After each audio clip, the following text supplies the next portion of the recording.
ओम नमस्ते जी। आपका स्वागत है आपका अपना चैनल आओ वेद पढ़े में। इस चैनल पर केवल आचार्य प्रदीप कुमार शास्त्री जी का ऑनलाइन व ऑफलाइन शास्त्रीय कक्षाओं के वैदिक व्याख्यान उपलब्ध होंगे। अपने चैनल पर आने वाले वीडियो की सूचना पाना चाहते हैं तो लाइक और सब्सक्राइब करें तथा घंटी के बटन को दबाएं, जिससे कि वीडियो अपलोड होते ही सबसे पहले सूचना पा सकें। वेद पढ़ें पढ़ाएं, सुने सुनाएं, वेद का संदेश घर घर पहुंचाएं। ऋषि ऋण को चुकाएं, अपना कर्तव्य निभाएं, जीवन सफल बनाएं।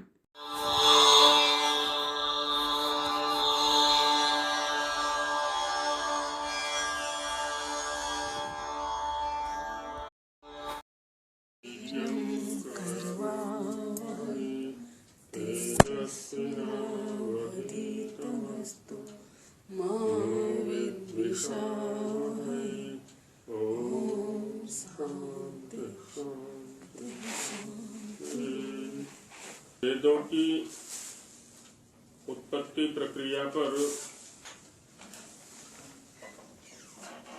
विचार किया गया।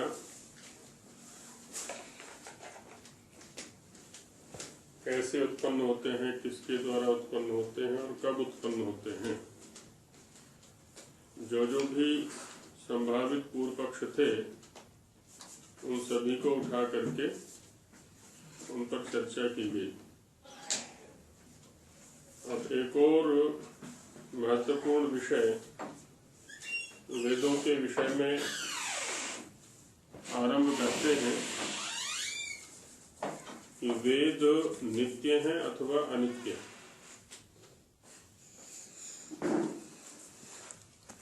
वेदों की उत्पत्ति के प्रकरण में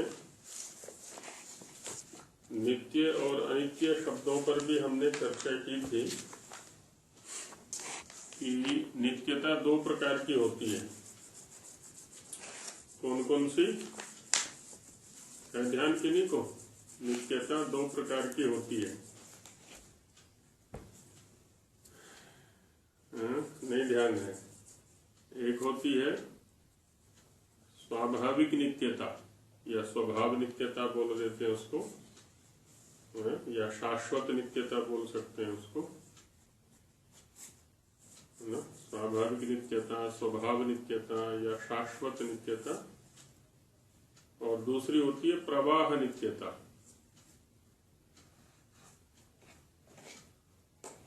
तो ईश्वर, जीव और प्रकृति ये कैसे हैं? स्वभाव से नित्य हैं या शाश्वत नित्य हैं या स्वाभाविक नित्य हैं।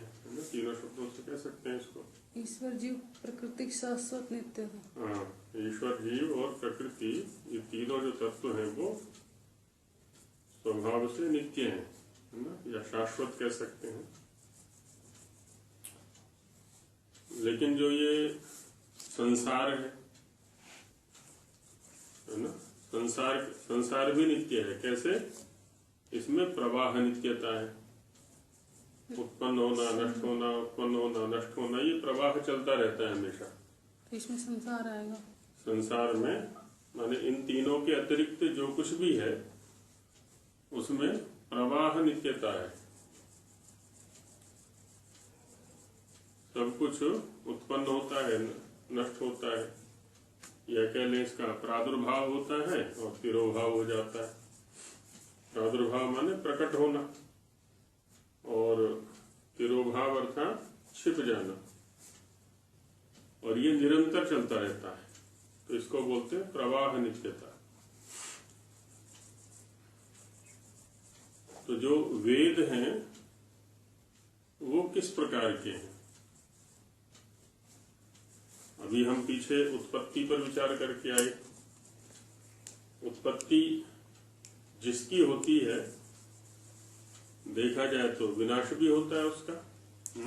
उत्पत्ति शब्द पर चर्चा की हमने अभी पिछले प्रकरण में कि वेदों की उत्पत्ति होती है, तो जिसका उत्पादन होता है, उत्पत्ति होती है या जन्म होता है, तो उसका विनाश भी होता है। क्योंकि पीछे चर्चा की थी हमने कि जितने भी भाव पदार्थ हैं सत्ता वाले, उत्पन्न होने वाले, जितने भी उत्पन्न होने वाले पदार्थ हैं वो 6 परिस्थितियों से निकला करते हैं। वो 6 परिस्थितियां कौन कौन सी हैं? जायते, अस्ति, विपरिणमते, वर्धते, अपक्षीयते, विनश्यति, है ना? उत्पन्न होना, अभी 2 दिन पहले ही तो विचार किया था उन पर। जायते माने उत्पन्न होना, 2 या 3 दिन पहले विचार किया था। जायते माने उत्पन्न होना, अस्ति सत्ता में आना, विपरिणमते उसमें कुछ परिवर्तन होना,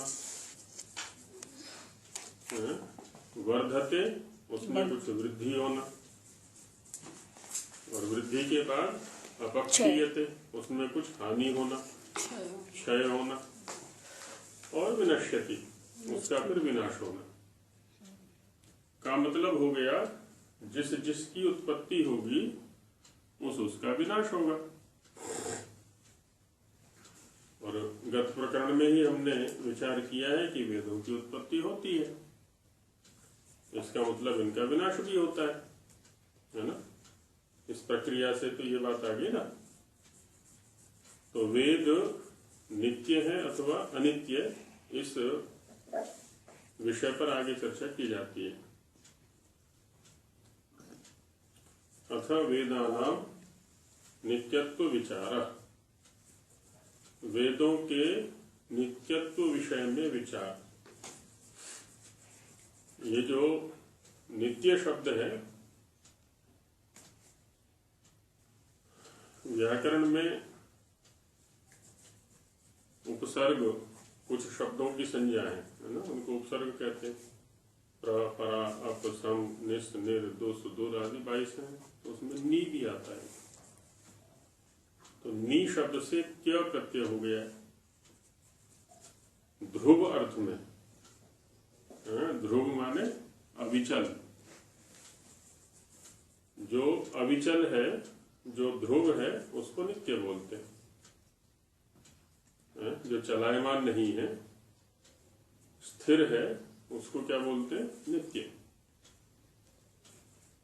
तो वेदों के नित्यत्व का विचार, नित्य है अथवा अनित्य है, इस पर विचार।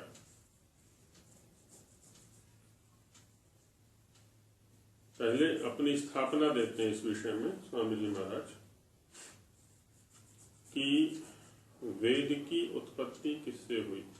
पीछे विचार किया कि ईश्वर से हुई है, ऋषियों के माध्यम से वो हम तक पहुंचा। फिर वेद ज्ञान, ईश्वर कैसा है? नित्य है। जब ईश्वर नित्य है तो ईश्वर का जो ज्ञान है वो भी नित्य है, वो अनित्य नहीं हो सकता। तो वही स्थापना दे रहे स्वामी जी महाराज कि ईश्वरस्य सकाशात् वेदानाम उत्पत्तौ सत्याम स्वतो नित्यत्वम एव भवति। इसमें स्थापना हो जाएगा ये कि ईश्वरस्य सकाशात्, ईश्वर के समीप से। सकाश शब्द समीप अर्थ में आता है। वेदानाम उत्पत्तौ सत्याम, वेदों की उत्पत्ति होने के कारण या होने से। स्वतः स्वयमेव ही नित्यत्वम एव भवति, या एव शब्द को हम भवति के आगे लगा सकते हैं। नित्यत्वम भवति एव, है ना। नित्यत्व सिद्ध ही है, नित्य होता ही है, नित्यत्व होता ही है ना। इसमें कोई विचार के लिए अवकाश नहीं है कि वेद नित्य है या अनित्य है, क्योंकि जिससे प्राप्त हुए हैं वो नित्य है। जब वो नित्य है तो वेद भी नित्य है, क्योंकि ज्ञान उसका नित्य है। तस्य सर्व सामर्थ्यस्य नित्यत्वात्, क्योंकि तस्य माने ईश्वरस्य, उस ईश्वर का जितना भी सामर्थ्य है, जितने भी प्रकार का सामर्थ्य है ना। ज्ञान का भी एक सामर्थ्य है, जैसे हमारे अंदर ज्ञान का सामर्थ्य है वैसे ईश्वर के अंदर है। वो क्या है? नित्यत्व, नित्य होने से। ईश्वर के पास में जितना भी सामर्थ्य है उस सब के नित्य होने से वेद जो है वो नित्य है। अब यहाँ जो विचार करने वाली एक बात है, जैसे हम शब्द को लें, किसी शब्द का हमने उच्चारण किया, वो नित्य है कि अनित्य है? किसी, हाँ जी, नित्य है। नित्य है। आपने अभी बोला नित्य है। ये शब्द मुझे पुनः सुनाई पड़ सकता है या नष्ट हो गया? नष्ट तो नहीं हुआ है। कहाँ है तो उसको उपलब्ध करा दीजिए पुनः। तो सृष्टि में तो है हमारे वायुमंडल में तो है। कहाँ है उसको उपलब्ध करा दीजिए। आप बताइए। हाँ जी, आप बताइए। आपका कहना अर्ध सत्य है ना। सत्य तो है पर अर्ध सत्य है, क्योंकि शब्द जो है ना वो कई स्तर पर है। आपने कहा नित्य है, ये बात ठीक है, और यदि हम ये कहें कि अनित्य है, ये बात भी ठीक है। अभी हम क्या है ना, इंद्रियों के स्तर पर सोच रहे हैं। तो इंद्रियों के स्तर पर ध्वनि की उपलब्धि होती है। इंद्रियों के स्तर पर हम ध्वनि को ही शब्द कह रहे हैं। तो बहन जी ने किसी शब्द का उच्चारण किया या किसी भी वक्ता ने किसी शब्द का उच्चारण किया, और श्रोता का जो श्रोत्रेंद्रिय है उसने उसको ग्रहण किया, और ध्वनि की जो सत्ता है वो इन दोनों के बीच में है। वक्ता का जो उच्चारण स्थान है और श्रोता का जो श्रवण स्थान है या श्रवणेन्द्रिय है, वाग इंद्रिय और श्रवणेन्द्रिय के बीच में ही इस ध्वनि की सत्ता है। तो उच्चारण स्थान पर वो उत्पन्न हुआ, श्रवण स्थान पर उसका ग्रहण हुआ, और उसके बाद वाचक और श्रोता दोनों की दृष्टि से वो नष्ट हो गया। कौन? ध्वनि। लेकिन हुआ क्या, इस शब्द की सत्ता दोनों की बुद्धि में भी है। इसीलिए तो किसी शब्द को हम जितनी बार चाहें उतनी बार उच्चारण कर लेंगे, क्योंकि वो हमारे पास है। बुद्धि के स्तर पर वो नित्य विद्यमान है। ज्ञानात्मक दृष्टि से, ध्वन्यात्मक दृष्टि से वो अनित्य हो गया, जैसा हम प्रयोग कर रहे हैं अभी। ध्वन्यात्मक दृष्टि से वो अनित्य हो गया, और ज्ञानात्मक दृष्टि से वो कैसा होगा? नित्य हो गया, क्योंकि वो है। यदि वो सर्वथा अनित्य हो गए तो एक बार उच्चारण ध्वनि की दृष्टि से नष्ट हो गया, और बुद्धि के ज्ञान की दृष्टि से तो वो है। वक्ता के पास भी है और श्रोता के पास भी है ना, बुद्धि में विद्यमान है। तो ऐसे ही जो वेद है वो भी दो प्रकार का है। एक तो शब्दात्मक है, जिसको हम ध्वन्यात्मक कह रहे हैं। अच्छा, शब्द भी दो प्रकार का है, ये ध्यान रखना। एक तो वाग इंद्रिय और श्रोत्रेंद्रिय पर उपलब्ध होता है। और ये जो पुस्तक हमारे सामने रखी है ना, उसी शब्द को क्या किया हमने, चक्षुरिंद्रिय का विषय बना दिया। जो विषय वागिंद्रिय का था या श्रोत्रेंद्रिय का था, उसी विषय को हमने अभी चक्षुरिंद्रिय का विषय बना दिया, आंख का विषय बना दिया। ये हमारे सामने पुस्तक रूप में रखा हुआ है। तो ये शब्द है कि नहीं है जो पुस्तक में है या जो कॉपी में हम लिख रहे हैं, वो भी शब्द है कि नहीं है ना? हाँ। तो ये वैसा ही शब्द है जैसे एक चित्रकला की पुस्तक ली हमने, जिसमें बहुत सारे चित्र बने हुए, और एक गाय का चित्र उसमें बना हुआ है बढ़िया। वो गाय है कि नहीं है? गाय तो है, बुद्धि में है। नहीं, वहां जिस पर चर्चा चल रही खाली उसी की पुस्तक में पृष्ठ के ऊपर जो चित्र बना हुआ है, वो गाय है या नहीं है? गाय तो नहीं है, गाय का चित्र है। गाय का चित्र है, हाँ, है ना? तो जब हम बच्चे को पढ़ाते हैं, उससे पूछते हैं ये क्या है, गाय है। बच्चा कहता है गाय है, वो सांकेतिक हुआ है। और हमने भी बताया उसको कि ये गाय है ना? हमने भी बताया वो गाय है ना? तो उस स्तर पर वो गाय है सांकेतिक दृष्टि से, है ना? वस्तुतः वो गाय नहीं है, तथ्यात्मक दृष्टि से वो गाय नहीं है, लेकिन गाय तक पहुंचने का एक साधन अवश्य है।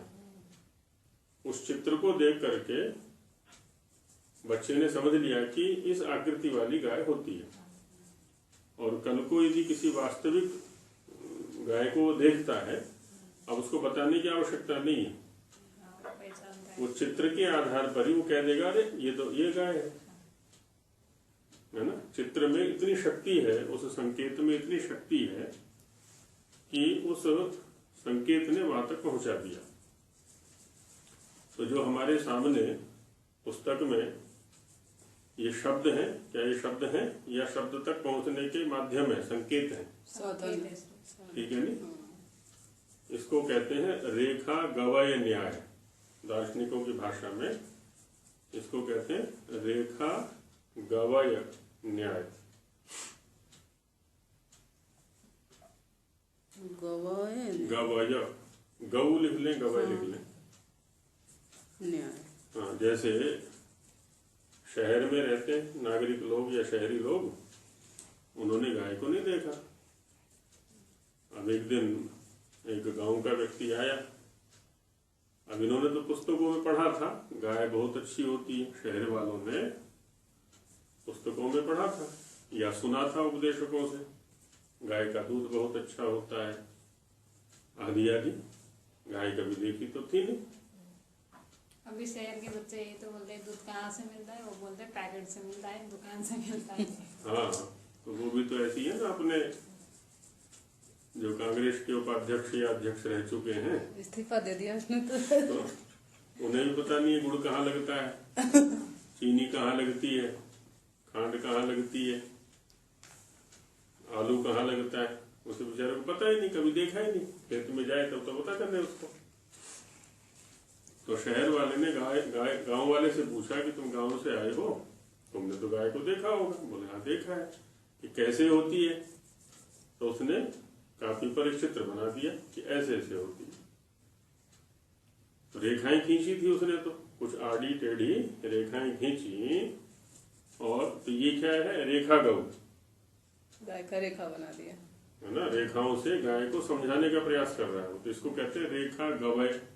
गवय होती है जंगली गाय, है ना? उसको नील गाय भी बोल देते हैं, जंगली गाय, तो वो गवय होता है। तो ठीक है ना? तो पुस्तक में जो हमारे सामने ये आड़ी टेढ़ी रेखाएं हैं, ये शब्द नहीं है, लेकिन हम इनको भी शब्द कह रहे हैं, क्योंकि ये वास्तविक शब्द तक पहुंचने का साधन है। ठीक है, संकेत है ये। या लिंग है, इसी को लिंग या लक्षण बोल देते हैं। लिंग माने लिंगी तक पहुंचने का साधन। जैसे अग्नि तक पहुंचने का साधन धुआं है।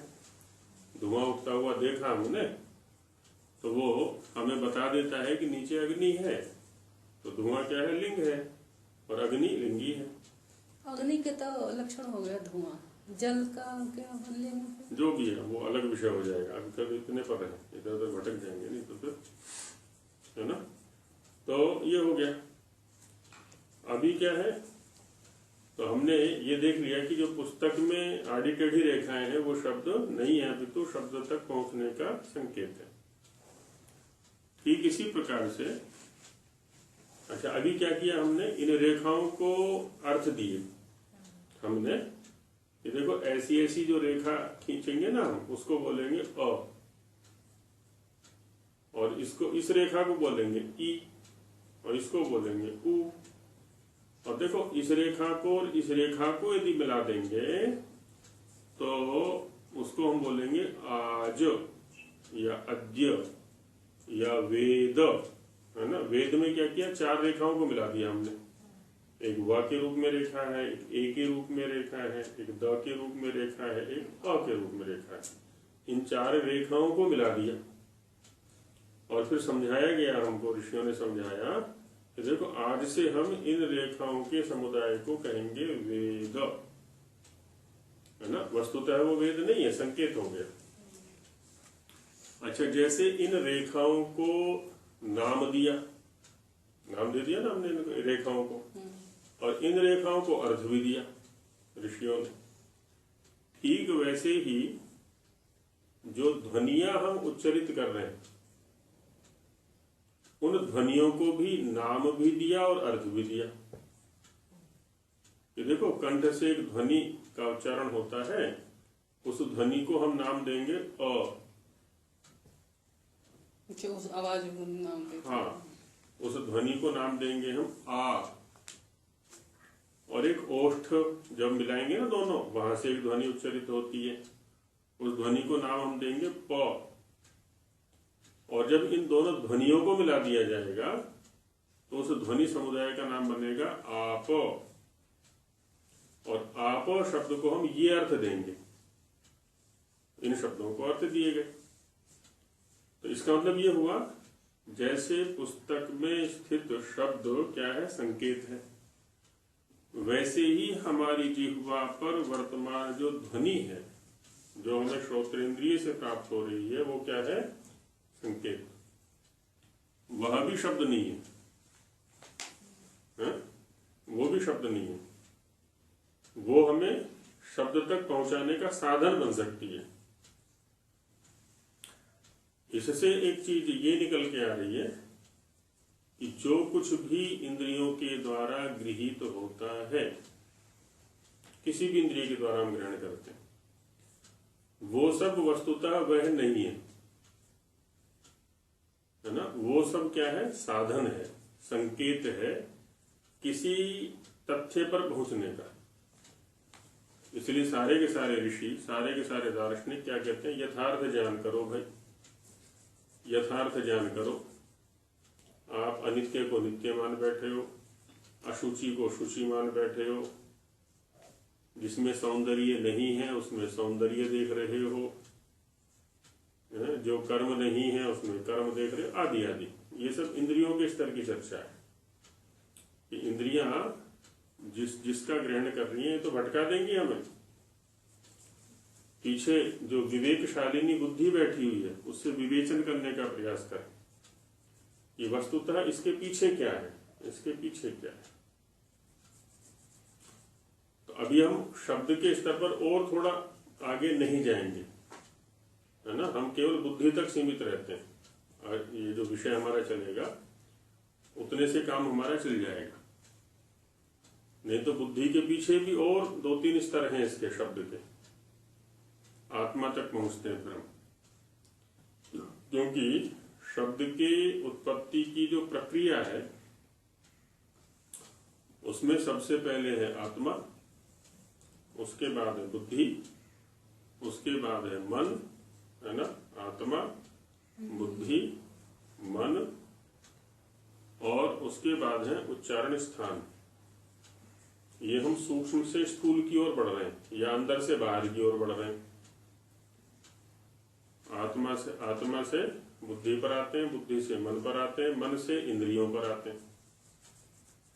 इंद्रियों के स्तर पर जो शब्द है वो एकदम स्थूल है और बाद वाले की अपेक्षा पूर्व वाले में नित्यता बनेगी, स्थिरता बनेगी।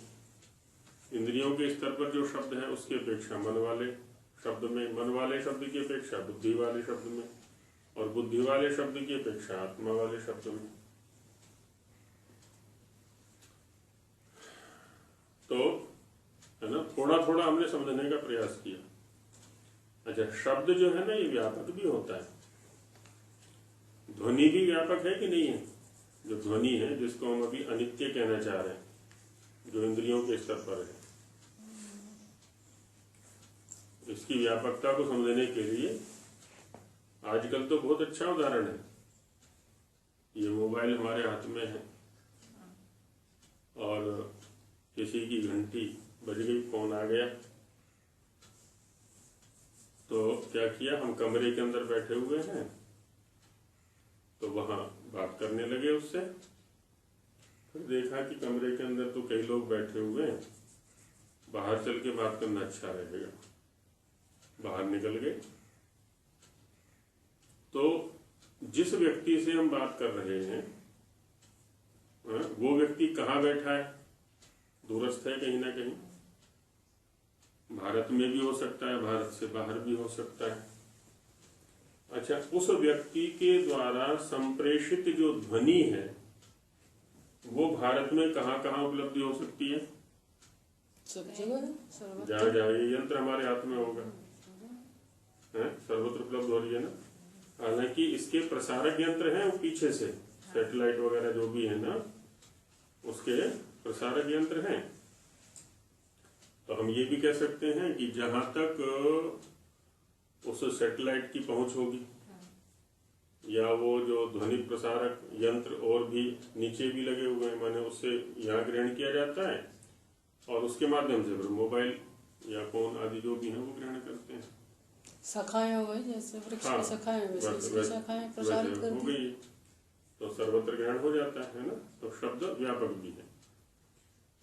तो अब ये सब चर्चा हमने कहाँ की है? अभी क्या अपने स्तर पर की है, मनुष्य के स्तर पर की है। तो हमारे पास जो भी है साधन वो कैसा है? प्राप्त होता है, क्योंकि इस शरीर या किसी भी योनि में आत्मा के अतिरिक्त जो भी साधन है वो सब अनित्य है, प्राकृतिक है, भौतिक है। चाहे वो इंद्रियां हैं, मन है, बुद्धि है, स्थूल शरीर है, सूक्ष्म शरीर है, कुछ भी ले लें हम इसको, भौतिक है, किसी न किसी कारण से प्राप्त हुआ है, प्राकृतिक कारण से प्राप्त हुआ है और अंततः फिर उसी कारण में इसका लय हो जाएगा, प्रलय हो जाएगा, लीन हो जाएगा या विनाश हो जाएगा क्या। तो लेकिन यहाँ भी हम देख रहे हैं सापेक्ष बुद्धि रखते हुए नित्यत्व और अनित्यत्व को समझने का प्रयास कर रहे हैं।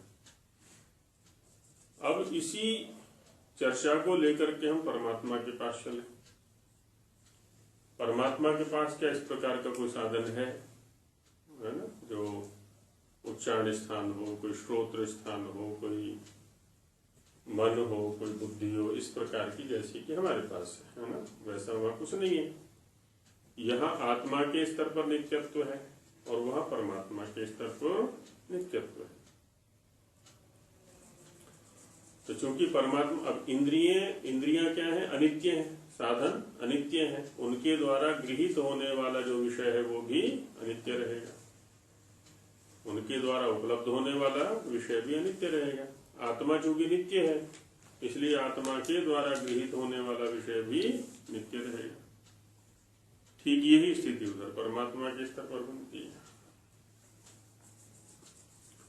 तो वही हेतु स्वामी जी महाराज ने यहाँ पर दिया, क्योंकि ईश्वर नित्य है तो उससे प्राप्त होने वाला जो वेद ज्ञान है वो भी नित्य ही रहेगा, अनित्य नहीं हो सकता। जहां तक उत्पत्ति शब्द की बात है, उत्पत्ति शब्द का प्रयोग हम दो प्रकार से करते हैं। एक तो उसमें देखा हमने उत्पत्ति माने जन्म लेना। उत्पत्ति माने जन्म लेना। और दूसरा होता है ना प्रादुर्भाव, प्रकट होना। तो प्रकट होने में और जन्म लेने में अंतर है। जन्म लेना या उत्पन्न होना हम उसको बोलते हैं जो पहले नहीं था, है ना। जो पहले नहीं था अब वो उत्पन्न हो गया या उसने जन्म ले लिया। और प्रकट होना या प्रादुर्भाव होना हम उसको बोलते हैं जो पहले था लेकिन किसी कारण से वो तिरोहित हो गया था, छिप गया था। अब उस कारण को हटा दिया बीच में से तो फिर से वो सामने आ गया। जैसे रात्रि का समय है, लाइट नहीं है, तो क्या है, कमरे के अंदर अंधेरा है। फिर हम, है ना, हम भी वहां बैठे हुए हैं, कमरे के अंदर ही बैठे हुए हैं, वस्तुएं भी सारी रखी हुई हैं, लेकिन दिख नहीं रही कुछ भी। क्यों? अंधकारावच्छिन्न, अंधकार से वो आवृत हो गए, अंधकार ने उनको ढक लिया। हमारी जो चक्षु रश्मियां हैं वो तभी काम करती हैं, हमारे जो चक्षु है ना वो तभी काम करते हैं जबकि बाह्य प्रकाश उसका सहयोगी बन जाए। आंखों में देखने की शक्ति है लेकिन वो शक्ति तभी काम करती है जब बाह्य प्रकाश, भौतिक प्रकाश उसका सहयोगी बनता है। सूर्य की जो अग्नि है, प्रकाश है, वो सहयोगी बने या जो पार्थिव अग्नि है उसका प्रकाश सहयोगी बने। सभी एक दूसरे के सहयोगी हैं, उनके बिना कार्य नहीं हो सकता। कार्य नहीं हो सकता। तो अभी यहाँ पर सहयोग हमें उपलब्ध नहीं हो रहा है इसलिए देखने में असमर्थ है। थोड़ी देर में बिजली आ जाती है। तो अभी क्या हुआ, वो सारी जो वस्तुएं थी वो प्रकट हो गई, वो उत्पन्न नहीं हुई है प्रकाश से। लाइट के आने से उनकी उत्पत्ति नहीं हुई है, वो पहले से थी वहां पर, बस वो प्रकट हो गए। इसको बोल देंगे हम आविर्भाव होना, प्रकट होना।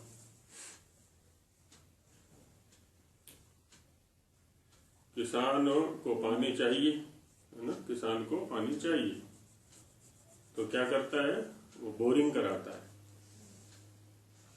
तो बोरिंग कराने से क्या हुआ, जो पृथ्वी के आवरण से जल आवृत था, ढका हुआ था, वो अनावृत हो गया, वो उगड़ गया, सामने आ गया निकल करके। उत्पन्न नहीं किया है पानी को, पानी तो पहले से था पृथ्वी के अंदर, है ना, वो निकल के बाहर आ गया। जी बहन जी कुछ बोल रही हैं शायद। आचार्य जी फिर तो ये वेदोत्पत्ति में ही अपना ये कैसे घटेगा? वेदों की उत्पत्ति कैसे मानते हैं? वो भी तो हमेशा हमको दिखते नहीं, प्रादुर्भाव ही होता है उनका। जी जी बिल्कुल, उत्पत्ति का मतलब यहाँ पर प्रादुर्भाव होगा हमारी दृष्टि से। क्योंकि होता क्या है ना, हम माने जीव, आत्मा नहीं, जीव। आत्मा तो शाश्वत नित्य है, स्वभाव से नित्य है, लेकिन जो जीव है वो प्रवाह से नित्य है ना। जीव किसको कहते हैं हम, है ना, मन, बुद्धि, शरीर और आत्मा का संयोग होना। जब ये चारों संयुक्त होते हैं, मन, बुद्धि, है ना, इंद्रिय भी ले लेते हैं कुछ अलग से, नहीं तो इंद्रिय का उपलक्षण ये हो गए मन, बुद्धि आदि। तो और शरीर, ये जब आत्मा, ये सब संयुक्त होते हैं तो इसको हम जीव बोल देते हैं या जीवात्मा बोल देते हैं इसको। ये प्रवाह से नित्य है। अब ये होता है तो इसको, इसके पास ज्ञान होता है, जब ये नहीं है तो इसके पास ज्ञान नहीं है, माने साधनों के पास में। लेकिन परमात्मा की ऐसी कोई परिस्थिति नहीं है ना, उसके पास कोई अनित्य साधन नहीं है। जब अनित्य साधन नहीं है, सब कुछ नित्य है, तो इसलिए उसके पास जो ज्ञान है वो भी नित्य है। हाँ, हमारी दृष्टि से क्या है, उसका प्रादुर्भाव तिरोभाव होता रहता है। प्रत्येक सृष्टि में वो ईश्वर के माध्यम से हमें प्राप्त होता है। और जब हमारी सत्ता नहीं है, जीव रूप में हमारी सत्ता नहीं है, तो ईश्वर के ज्ञान में तो वो नित्य बना हुआ ही है ना, वहां से कभी भी उसका तिरोभाव नहीं होना है।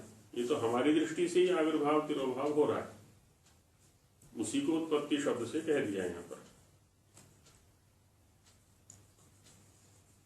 तो भाषार्थ में वही स्वामी जी कह रहे हैं यहाँ पर कि अब वेदों के नित्यत्व का विचार किया जाता है। ये अनुवाद किस वाक्य का हुआ? संस्कृत के किस वाक्य का ये अनुवाद हुआ? अब वेदों के नित्यत्व का विचार किया जाता है। संस्कृत में आया क्या इसके लिए कोई शब्द या कोई वाक्य?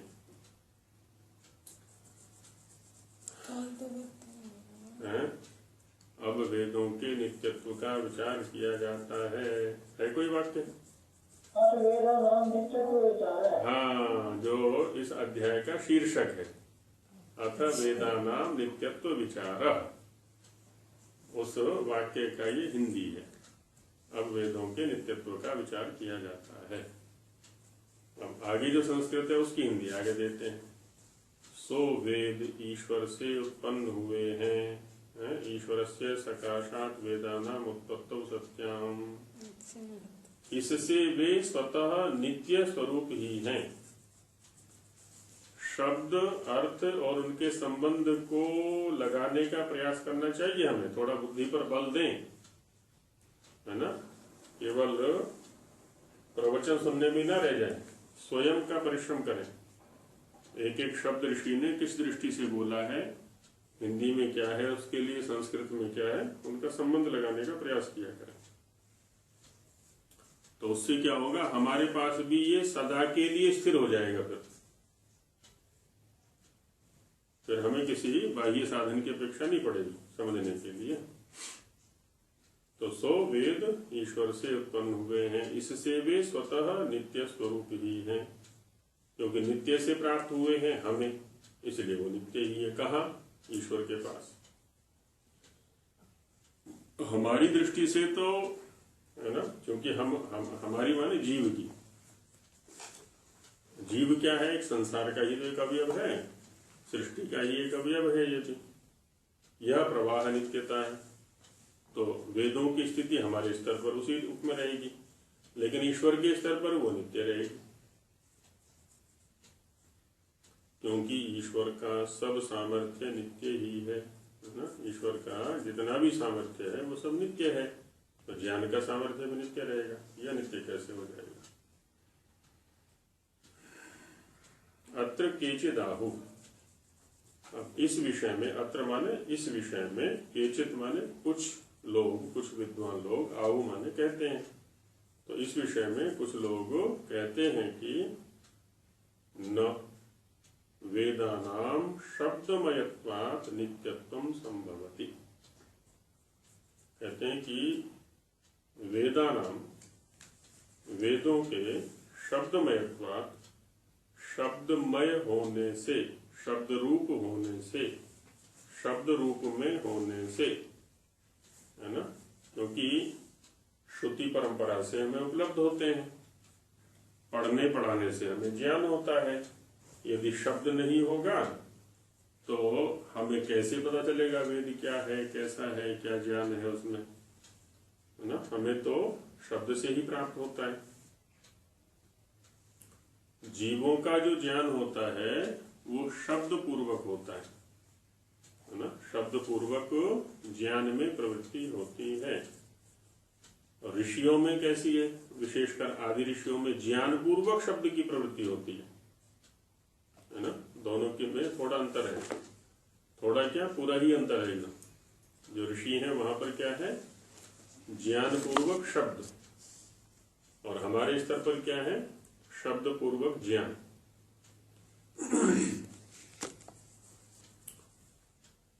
लौकिक काव्यों में आदि काव्य कौन सा है? लौकिक, ये तो है वैदिक काव्य जिसको हम वेद बोलते हैं, है ना। तो और वेद की व्याख्याएं वो अलग हो गया, है ना। एक लौकिक काव्य है। तो लौकिक काव्यों में उपलब्ध जितने भी काव्य हैं उनमें सबसे प्रथम काव्य माना जाता है रामायण को, है ना। रामायण को प्रथम काव्य माना जाता है। और उसमें कहते हैं, एक बार वाल्मीकि महाराज घूम रहे थे जंगल में, तो घूमते घूमते उन्होंने एक दृश्य देखा एक शिकारी ने बाण छोड़ा और वो एक क्रौंच पक्षी को लग गया और उससे क्रौंच पक्षी की मृत्यु हो गई। तो उस दृश्य को देखकर सहसा वाणी फूट पड़ी। तो वो लौकिक काव्य का प्रथम श्लोक कहा जाता है। मां निषाद प्रतिष्ठाम त्वमगम शाश्वती समाह यत् क्रौंच मिथुनादेकम अवधि काममोहितम। ये क्रौंच पक्षियों का जोड़ा बैठा हुआ था, इसने तेरा क्या बिगाड़ा भले आदमी, और तूने बाण चला करके उनमें से एक को मार डाला। तो इसलिए हे व्याध, हे शिकारी, तुम कभी भी यश को या प्रतिष्ठा को प्राप्त नहीं हो सकते। वो सहसा उनके उससे दृश्य को देखते ही शब्द फूट पड़े। अपने अंतरात्मा से फूटे। हाँ, शब्द को, घटना को देख करके। तो उसमें कहा जाता है कि ऋषियों का जो है ना ज्ञान पूर्वक शब्द है और हमारे लिए क्या है, शब्द पूर्वक ज्ञान है। क्योंकि हम तो पढ़ेंगे, कोई केवल पढ़ेंगे नहीं बल्कि कोई पढ़ाएगा। क्योंकि केवल पुस्तक दे दी जाए किसी को, इसको पढ़ करके ज्ञान ले लेना है ना, क्योंकि हमें शब्द अर्थ और संबंध का बोध नहीं है। तो उस शब्द अर्थ और संबंध का बोध जिसको है, जब वो हमें कराएगा तब हमें ज्ञान होगा। हमारे सामने शब्द भी बहुत सारे बिखरे पड़े हैं, हमारे सामने अर्थ भी बहुत सारे बिखरे पड़े हैं। पहले मैंने कहा था जंगल में निकल गए हम घूमते घूमते, कितने सारे पेड़ पौधे वहां बिखरे पड़े, औषधियां हैं सारी की सारी। तो अर्थ तो है लेकिन उनके लिए शब्द हमारे पास नहीं है कि इस पौधे को क्या कहते हैं, इस पौधे को क्या कहते हैं, ना वो संबंध है हमारे पास। अच्छा, कभी कभी ये भी होता है, कक्षा में हमने शब्दों के स्तर पर कुछ अध्ययन किया, हमें पढ़ाया गया आचार्य के द्वारा, लेकिन है ना किसी पौधे के विषय में, औषधियों के विषय में, जैसे आयुर्वेद के कक्षाओं में प्राय चर्चा चलती है, पढ़ लिया हमने, शब्द आ गया हमारे पास कि तुलसी से ये लाभ होता है, तुलसी का पौधा इतना बड़ा होता है, आदि आदि, या मड़वे का पौधा से ये लाभ होता है। अब शब्द आ गया हमारे पास, लेकिन उस शब्द का कभी भी अर्थ के साथ संबंध नहीं किया था। हम घूमने निकल गए जंगल में, हमने देखा एक पौधा खड़ा हुआ है, दूसरा पौधा खड़ा हुआ है, तीसरा पौधा खड़ा हुआ है। अब अर्थ भी है हमारे पास और शब्द भी है, लेकिन इन दोनों का संबंध तो कभी कराया ही नहीं गया हमारे लिए। हमें ये नहीं पता कि वो जो कक्षा में तुलसी की चर्चा चली थी, मड़वा की चर्चा चली थी, कि पपीते की चर्चा चली थी, उस शब्द का संबंध इस पौधे के साथ है। तो अर्थ भी है और शब्द भी है, लेकिन उन दोनों का संबंध नहीं लगा हमारे साथ। इसको व्यवहारिक ज्ञान नहीं मिला ना। हाँ, वो है ना व्यवहारिक। जब तक उन दोनों का संबंध कराने वाला हमारे सामने कोई नहीं होगा। अच्छा, ऋषियों की ऐसी स्थिति नहीं है, वहां ज्ञान पूर्वक शब्द है, ईश्वर से जो प्राप्त हो रहा है। वहां चूंकि ईश्वर के पास में तीनों तत्व नित्य हैं, शब्द भी, अर्थ भी, और उन दोनों का परस्पर जो संबंध है वो भी, वो नित्य है। तो ईश्वर के माध्यम से जब ऋषियों को प्राप्त होगा, है ना, वो भी इसी रूप में प्राप्त होगा। वहां ऐसा नहीं कि अलग से कोई व्यक्ति आएगा, ईश्वर ने खाली शब्द दे दिए और अर्थ का ज्ञान कराने कोई और आएगा। वहां फिर निमित्त की आवश्यकता, निमित्त कौन बनेगा ईश्वर के अतिरिक्त? तो बाद में है ना ये सब रहता है। तो वही कह रहे हैं यहाँ पर। अब जो शंका आ रही है ना, वो इसी प्रकार के पुरुष के माध्यम से आ रही है कि वेदानाम शब्दमयत्वात्, जो वेद हैं वो तो शब्दमय हैं, है ना, शब्द वाले हैं, शब्द युक्त हैं, शब्दों में हैं। ऐसा होने से न नित्यत्व संभवति, नित्यत्व संभव नहीं है। क्यों संभव नहीं है? इसी प्रश्न को समझने के लिए हमने पाठ के आरंभ में शब्द के ऊपर थोड़ी चर्चा कर ली थी कि शब्द नित्य है कि अनित्य है। तो जिस शब्द का हम उच्चारण कर रहे हैं या जिस शब्द को हम लिख रहे हैं वो कैसा है जी? अनित्य। ये जो पुस्तक है तो गल जाएगी कुछ दिन में, कीड़े खा जाएंगे तो वो तो आदि आदि। ऐसी जिसको हमने बोला, यदि श्रोता ने ध्यान से नहीं सुना तो क्या हो गया, दोबारा पकड़ में नहीं आएगा वो शब्द, है ना। इसलिए हम पूछते हैं हाँ जी आपने क्या कहा, क्योंकि जो शब्द पहले बोला था उसको पकड़ नहीं पाएगा बेचारा, वो निकल के चला गया शब्द, तो दोबारा नहीं पकड़, दोबारा बोलना पड़ेगा फिर। तो ध्वनि रूप भी अनित्य हो गया और जो लिपि रूप है वो भी अनित्य हो गया, दोनों अनित्य हो गए। तो इसलिए कह रहा है कि अच्छा न्याय दर्शन के स्तर पर भी शब्द अनित्य है, उसी के हेतु आगे दिए जा रहे हैं। न्याय दर्शन के स्तर पर प्रतिपादन किया जा रहा है। मीमांसकों के यहाँ पर नित्य है शब्द, वैयाकरणों के यहाँ पर नित्य है शब्द, अन्यों के यहाँ पर नित्य है, न्याय वालों के यहाँ पर अनित्य है। तो उन्हीं की व्युत्पत्ति दी जा रही है, उन्हीं की ओर से शंका की जा रही है न्याय दर्शन वालों की ओर से। उसमें कहा कि शब्दो अनित्य, ये क्या है, प्रतिज्ञा, इसको हम पंचावयव वाक्य बोलते हैं अनुवाद में। तो पहले प्रतिज्ञा की जाती है, तो प्रतिज्ञा में क्या कहा कि शब्द अनित्य है, शब्दो अनित्य, ये प्रतिज्ञा की। जैसे जब दो व्यक्ति किसी विषय पर चर्चा करते हैं तो वो दोनों पहले अपने अपने विषय की प्रतिज्ञा करते हैं कि मैं ऐसा मानता हूं, उसके लिए फिर हेतु दिया जाता है। कहते हैं शब्द अनित्य है, इसमें हेतु क्या है आपके पास, तो कहते हैं कार्यत्वात्। कार्यत्वात् माने उत्पन्न होने से, कार्य का अर्थ होता है दार्शनिक भाषा में उत्पन्न होने वाला, जिससे उत्पन्न होता है उसको कारण बोलते हैं और जो उत्पन्न होता है उसको कार्य बोलते हैं।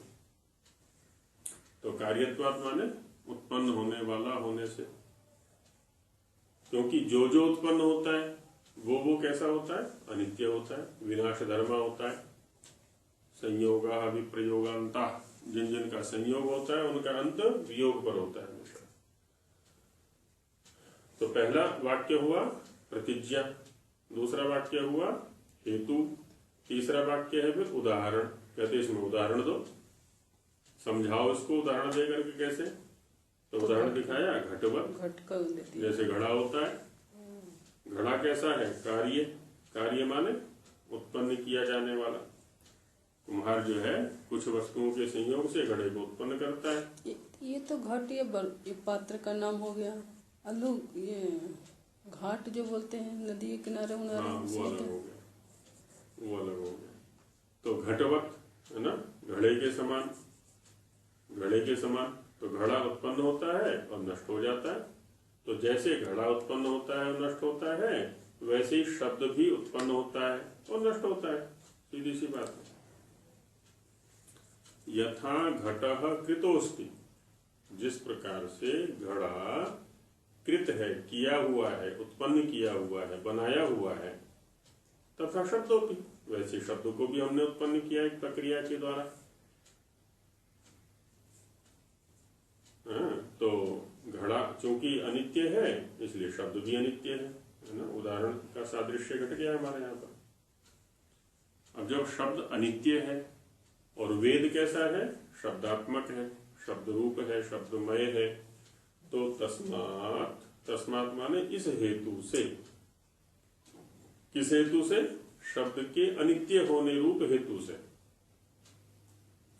शब्दानित्यत्वे, शब्द के अनित्य होने पर या शब्द के अनित्य होने से वेदानामपि अनित्यत्वं स्वीकार्यम्, वेदों का भी अनित्यत्व स्वीकार्य होना चाहिए, है ना। वेद भी अनित्य है ऐसा स्वतः सिद्ध हो जाता है। ठीक है, पूर्व पक्ष स्पष्ट हो गया ना सभी को कि वेदों का अनित्यत्व कैसे है। पूर्व पक्षी के अनुसार कहते हैं वेद शब्द रूप है, शब्दात्मक है, शब्दमय है, शब्द अनित्य है। जब शब्द अनित्य है तो वेद भी अनित्य है। पूर्व पक्ष और उत्तर पक्ष ना दोनों हमें स्पष्ट होने चाहिए अच्छे प्रकार से। तो इसमें कहते हैं मैवम मन्यताम, मां नहीं, एवं इस प्रकार से, मन्यता मानो, इस प्रकार से मत मानो, ऐसा विचार मत करो, ऐसा मत सोचो कि शब्द केवल अनित्य ही है, ऐसा मत सोचो। क्योंकि शब्दो द्विविधो, शब्द जो है ना वो दो प्रकार का होता है ना। द्विविधा माने दो प्रकार का होता है।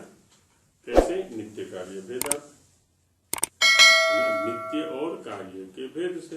एक नित्य शब्द होता है और एक कार्य माने अनित्य, उत्पाद्य, जो उत्पादन किया जाने वाला है ना। जैसे ध्वन्यात्मक है, लिप्यात्मक है। तो नित्य और कार्य के भेद से शब्द दो प्रकार का होता है। कैसे उसमें दिखाते हैं? ये परमात्म ज्ञानस्था शब्दार्थ संबंधा संति ते नित्या भवितुम अर्हन्ति। जो परमात्मा के ज्ञान में स्थित क्या है? शब्द, अर्थ और संबंध हैं। ते नित्या भवितुम अर्हन्ति, वे नित्य हैं।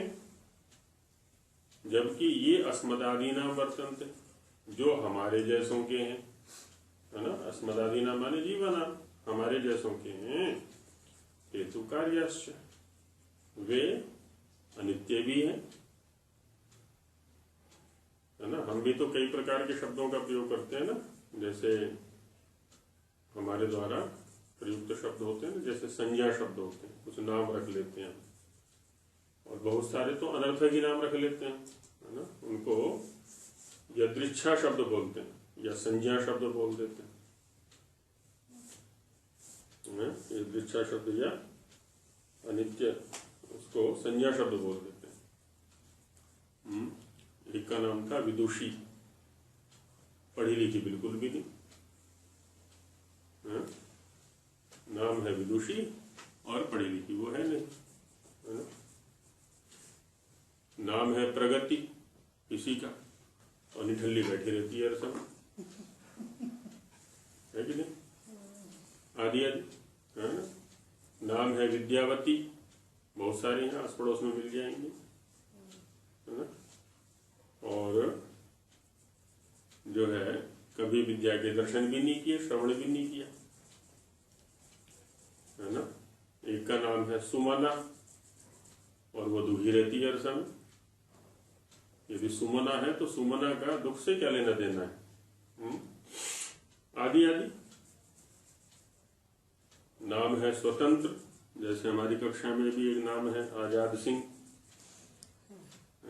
नाम है आजाद और हर समय परतंत्र। ये तो ऐसे नहीं है, है ना। मैं इनके ऊपर टिप्पणी नहीं कर रहा हूं, मैं तो एक सामान्य चर्चा कर रहा हूं। तो हर समय ये बताते रहे मुझे वो नहीं छोड़ता है, मुझे वो नहीं छोड़ता है, मुझे वो नहीं छोड़ता है, तो परतंत्र हो गए कि नहीं हो गए, आदि आदि। हमारे जैसों के नाम है, हम जैसे ऐसे नाम रख लिया करते हैं। तो इसमें कहते हैं हमारे जैसों के जो शब्द हैं वो तो अनित्य भी हैं। ईश्वर के स्तर पर ये बात नहीं। कुतः, क्यों? कहते हैं यस्य ज्ञान क्रिये नित्य स्वभाव सिद्ध अनादिस्तः, जिसकी ज्ञान और क्रियाएं नित्य हैं, स्वभाव से सिद्ध हैं और अनादि हैं, है ना। ज्ञान और क्रियाएं कैसी? ज्ञान भी और क्रिया भी कैसे हैं? नित्य हैं, स्वभाव से सिद्ध हैं और अनादि हैं। तस्य सर्वं सामर्थ्यमपि नित्यमेव भवितुम् अर्हति, उसका संपूर्ण सामर्थ्य भी नित्य ही रहेगा, उसमें अनित्यता का लवलेश भी नहीं है कहीं से। तद विद्यामयत्वात् वेदानाम अनित्यत्वम नैव घटते। और वेद क्या है? उसकी विद्या। किसकी विद्या? नित्य की विद्या। तद विद्यामयत्वात्, है ना, उसकी विद्या वाले होने से वेदों में भी अनित्यत्व नहीं आ सकता। वह नित्य, उसका ज्ञान नित्य, उसकी क्रिया नित्य। और कैसी नित्यता है वहां पर? प्रवाह नित्यता नहीं, स्वभाव सिद्धे, है ना। स्वभाव नित्यता है, जिसका ना आदि है ना अंत है ना। आदि और अंत से रहित है जो कि, तो वह स्वयं भी स्वभाव सिद्ध है, उसका ज्ञान भी स्वभाव सिद्ध है, उसकी क्रिया भी स्वभाव सिद्ध है। तो इस प्रकार से उसके सारे सामर्थ्य स्वभाव सिद्ध हैं। जब तो वेद भी वहीं आ गए, क्योंकि वेद ईश्वर के ज्ञानमय हैं, ईश्वर के ज्ञान वाले हैं। जब ईश्वर के ज्ञान वाले वेद हैं तो उनमें नित्यत्व कैसे आ सकता है ना। तो इस दृष्टि से वो भी नित्य ही है, अनित्य नहीं है। अब इसके हिंदी भाग पर विचार कल करेंगे, अभी समय हो गया। इसमें पूछेंगे भी अब प्रतिदिन कक्षा के आरंभ में, जो आज हमारी कक्षा चली है ना, तो इसी विषय को लेकर के चर्चा थोड़ी कर लिया करेंगे 5-7 मिनट, फिर अगला पाठ चलाया करेंगे। चलिए अब आगे चलते हैं। ओम सहना